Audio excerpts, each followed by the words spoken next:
Hi guys, Jen Magana with Convicted Hearts. I hope everybody's doing great out there.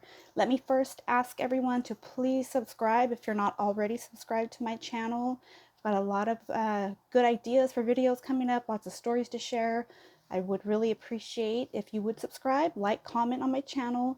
I wasn't aware of it, but it was brought to my attention by someone that you can actually see what percentage of your viewers are subscribed. And it looks like about 80% are not subscribed. So please, if you could help me out, I would really appreciate it. I have a lot of stories to share and a lot of good information I feel like could help all of us get through some hard times, and we can enjoy some good times together too. But today I have a story that you're not going to want to miss, so let's get right into it. This is out of Kansas City, Missouri. This was close to my heart because it involves a sister. And those of you that know my story know that I have a sister's heart for my brother, even despite the trauma that was caused in the past. So let me just go ahead and read from the paper that I saw this in this morning. Kansas City, Missouri. A Kansas City woman is charged with a murder carried out in a deadly shooting because she believed the victim had killed her brother, according to court documents. Excuse me if I'm mispronouncing the name. Tityana Coppage, 21, is charged with second-degree murder and armed criminal action in the death of 36-year-old Keith Lars. Lars was shot and killed in a series of events that ended on Admiral Boulevard and Virginia Avenue in Kansas City, Missouri on January 13th. According to charges and documents, Coppage allegedly shot at Lars because she believed him to be involved in the shooting death of her brother, who was Jason Ugwa, 16 years old. He was shot and killed on January 10th in the 5600 block of Paloma Avenue. He was the third juvenile in this family to be shot and killed in recent years. His aunt, Aisha Coppage, confirmed that her son, 8-year-old Montel Ross, and her nephew, 9-year-old Jaden Ugwa, were killed in 2016. Let me find my place here. Sorry, guys. It kind of got me a little shook up while they were playing video games. So sad.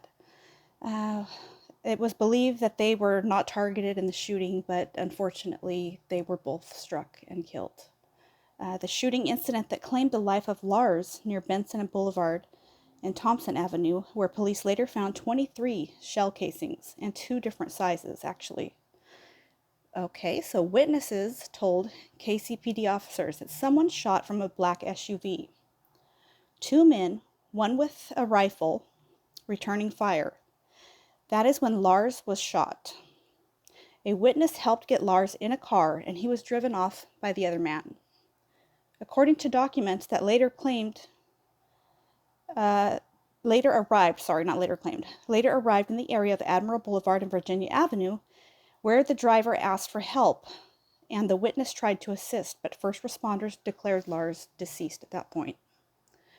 The document also stated it was not the first time Lars had been shot at, and that his family said someone was looking for him, and they were looking for him due to the death of the 16-year-old son. Before the tragedy and the deadly shooting, Coppage allegedly asked Lars to meet up with her another time and jumped in front of his vehicle while someone else shot at him. Lars wasn't hurt in that instance. Video footage from the deadly shooting helped police arrest Coppage. Documents stated that Coppage told police she knew Lars would be there to meet up with him. He told her to follow his vehicle where they arrived at the parking lot. She said that Lars exited his vehicle and approached her with another vehicle pulling up. Coppage told police that Lars pulled out a gun and shot at the vehicle that had pulled up. According to records, she said she went to exit her vehicle and was going to shoot, but Lars told her to stay where she was. She said she fired out of the passenger window, striking Lars in the crossfire. The court documents also show that Coppage denied being the first incident where Lars was shot at, but not injured, and that she claimed she tried to meet up and settle things before Lars and her father would end up trying to kill each other, she said. Further investigation reveals Coppage's gun matched the gun used at the scene of the shooting. Documents also show that Coppage's cell phone shows text asking someone called Auntie for bullets, and another one sent after the shooting saying, "Laugh out loud, I used too many on bro." For jurisdiction that utilized the Greater Kansas City Crime Stoppers help. Okay, well, that is the extent of that article, and I will go ahead and try to tag that below so you guys can read that for reference, because I know it was a little confusing. But the point I wanted to make is, as a sister, which some of you that know my story know my own brother killed my father, our father, but I still have a great sense of protection towards him. I wouldn't want any harm to come upon him or any of my family members.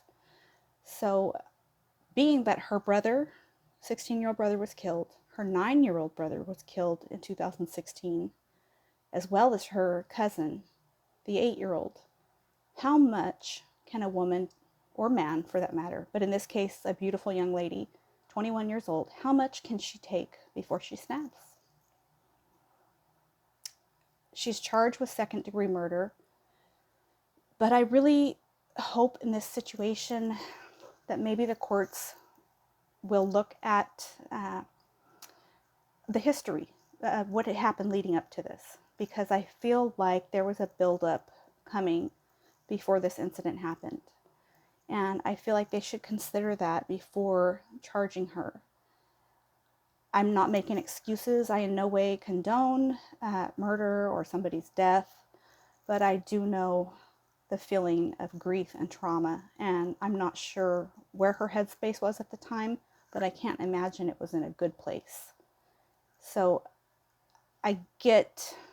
part of me gets the seeking revenge part, because she had suffered some great losses within her family. So I just wanted to share that with you guys and ask you guys, what is your opinion?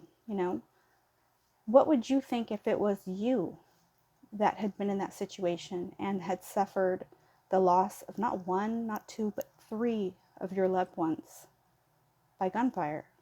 And what would you do if you felt you knew who had done it?